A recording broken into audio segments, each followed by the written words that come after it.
mudah-mudahan bukan azab. Dan aku tuh bingung juga ya kenapa berobatnya ke Singapura ya, soalnya kan teman-teman dokter di Singapura kan kata-kata kan non muslim ya, kan banyak yang di Indonesia dokter-dokter yang pintar ngaji gitu, kenapa nggak dokter-dokter di Indonesia aja dipilihnya, apalagi kan kemarin kan beliau kan juga ngomongnya pilih pemimpin yang pintar ngaji kan.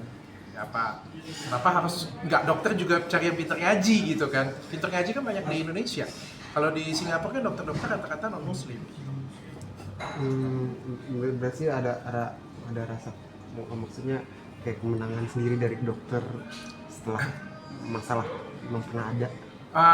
Aku nggak pernah berpikir itu, tapi ya namanya orang musibah ya, aku nggak boleh sebenarnya bersuka cita ya, tapi kan di dalam diriku juga bagaimanapun juga ada kepedihan ya, ada kepahitan ya, ada masalah yang luar biasa. Kalau dia ngomong, wah Dokter Richard nggak maafkan, kalian nggak tahu, dulu aku 2 tahun bermasalah hukum, disiksa habis-habisan, bahkan aku pernah di penjara.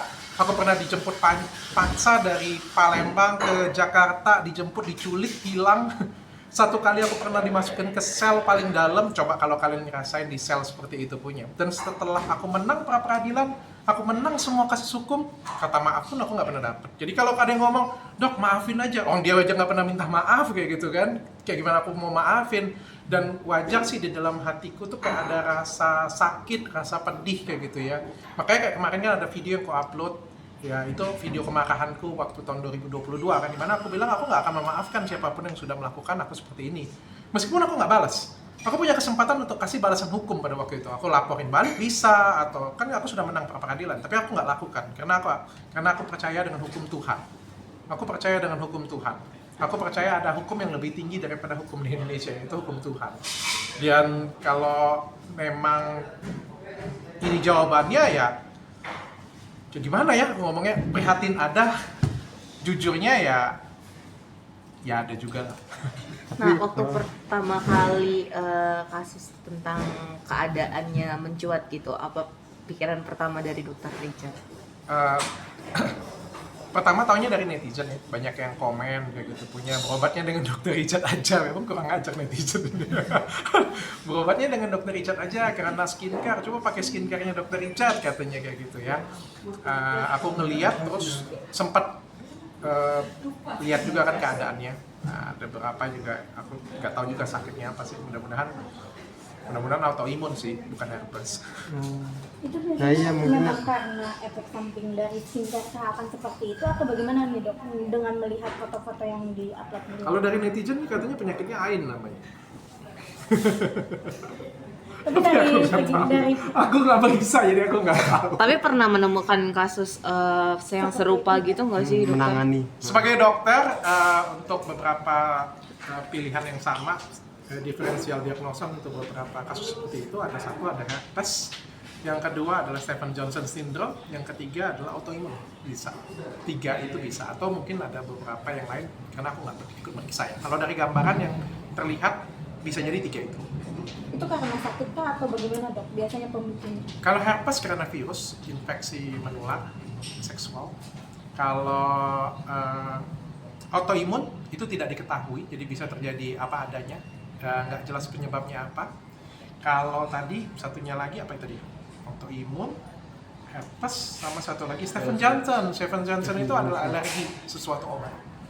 Tapi kalau kalau yang alergi satu obat bisa menjadi salah satu penyebabnya dari skincare yang Bisa tidak jadi, atau bagaimana tuh, Dok? bisa jadi karena penggunaan skincare yang abal-abal atau makan obat yang abal-abal, bisa jadi seperti itu. Tapi kalau lihat dari fotonya itu lebih persentasenya ke arah yang mana, Stephen Johnson? Waduh, aku nggak tahu, aku nggak meriksa. AIN kali. Kenapa dok bisa menyimpulkan kalau itu AIN gitu? Percaya dengan omongan netizen, kenapa gitu dok? Aku percaya semua itu ada karmanya ya di dunia ini ya. Ada apa yang kita lakukan itu, apa yang kita tanam itu yang kita tuai ya. Kadang-kadang sih seperti itu ya. Aku percaya sih seperti itu. Jadi makanya aku selalu berusaha. Walaupun aku ngomong, aku kan juga kalau ngomong kan cukup keras ya, cukup frontal juga ya. Tapi paling enggak apa yang aku sampaikan itu adalah benar. Aku berusaha apa yang aku sampaikan itu benar dulu. Dan aku nggak berusaha menyakiti orang lain.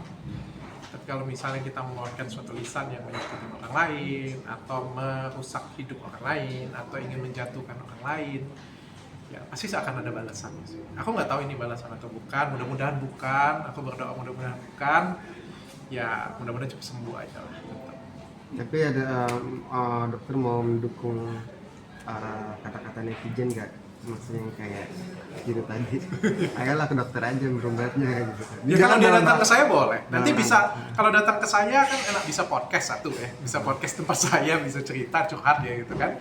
Yang kedua bisa berobat di tempat saya, mungkin saya bisa sembuhin, tapi saya nggak bisa ngaji ya tetap ya. Saya nggak bisa ngaji ya, mungkin bisa cari dokter yang bisa ngaji. Tapi kalau dibanding dokter Singapura sama kan. Sama yang ketiga ya kan nanti bekas-bekasnya bisa saya obatin di tempat saya.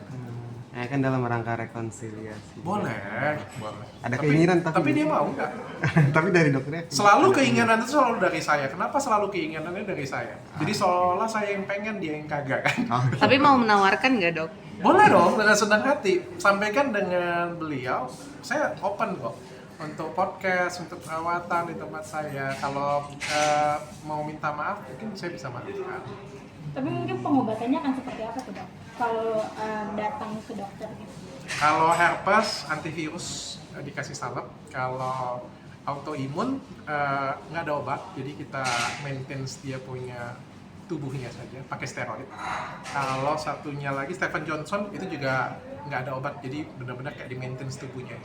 Berarti artinya dengan kondisi tersebut sebenarnya menyayangkan gitu, kenapa harus ke Singapura? Atau seperti apa tuh dok? Iya dong. Saya tuh sangat menyayangkan karena kan dokter Singapura kata-kata kan non muslim ya. Ya kan kemarin kan juga ngomong kalau kita milih pemimpin itu cari yang pintar ngaji katanya. Soalnya kalau pintar ngaji itu bisa ini, bisa ini, bisa ini, bisa ini dibilang kan ya. Menurutku kalau bisa kita pilih pemimpin Indonesia aja presiden pintar ngaji, berarti pilih dokter juga harus yang bisa ngaji dong. Gitu.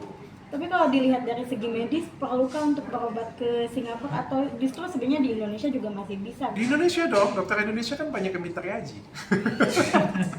Dari segi medis gitu dok, kalau dilihatnya dari segi medis. Dokter Indonesia jago-jago, pintar-pintar. Jago-jago kok, pintar-pintar. Pintar, belum sudah pintar medikalnya, pintar ngajinya juga. Jadi di Indonesia aja. Itu biasanya dokter untuk penyembuhannya sendiri bakal butuh waktu berapa lama sih? Tergantung, kalau ini Stephen Johnson bisa jadi tambah parah. Kalau ini autoimun bisa jadi lama bertahun-tahun dan bisa jadi panjang dan mungkin ini cuma awal. Bisa jadi nanti lebih berat. Kalau ketimpangan sama Kalau herpes enak, bisa disembuhin langsung.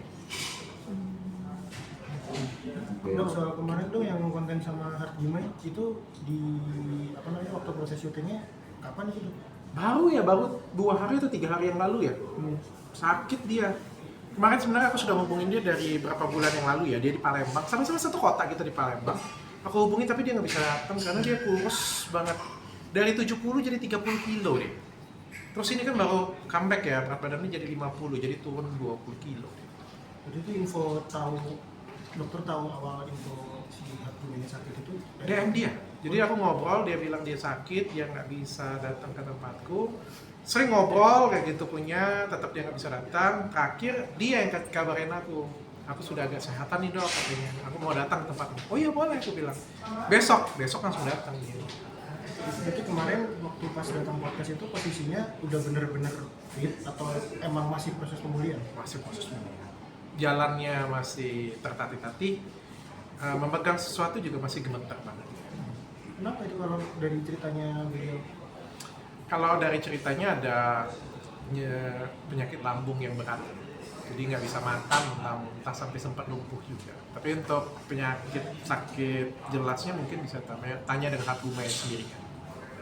Berarti kalau yang faktor lumpur atau segala macam itu karena terlalu lama dirawat atau Lack of energy, jadi nggak ada asupan yang bisa masuk karena apa yang masuk dia langsung keluar. Aku nggak percaya itu. Menurutku ya sebagai seorang dokter kayaknya itu bukan mah biasa sih. Kalau mah biasa itu nggak sampai seperti itu, turunnya sih sampai 40 kilo ya. Pasti ada sesuatu something.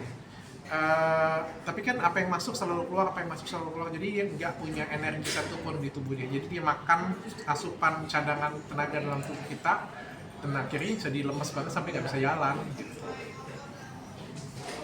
Dalam podcast itu sempet ini nggak sih beramal gitu. Wah iya dong, nonton. Nah, Salah satunya ada yang lagi hits di kemarin. banyak aku nanya mas, dari Ria Ricis, Raffi Ahmad, siapa lagi ya? Lupa aku. Pokoknya semua aku tanyain kemarin. Yang tadi ada Ricis, mungkin bisa dibocorin. Sudah nonton aja di podcast. Biar nambah 1 viewers. Mungkin kalau yang soal sakitnya ada yang nggak diceritain ya pada waktu di podcast. Kayaknya dia sudah ceritain semua sih. Aku tak ada tanya dengan dia apakah ini karena tumbal ya. Karena kan bisa jadi karena tumbal juga ya. Dia bilang bisa jadi karena itu. Dia bilang energinya banyak yang habis terkuras karena ngamal katanya. Berarti sampai sekarang diagnosa pastinya belum keluar ya. Iya, dia bilang sih masalah di lambung. Oke, thank you.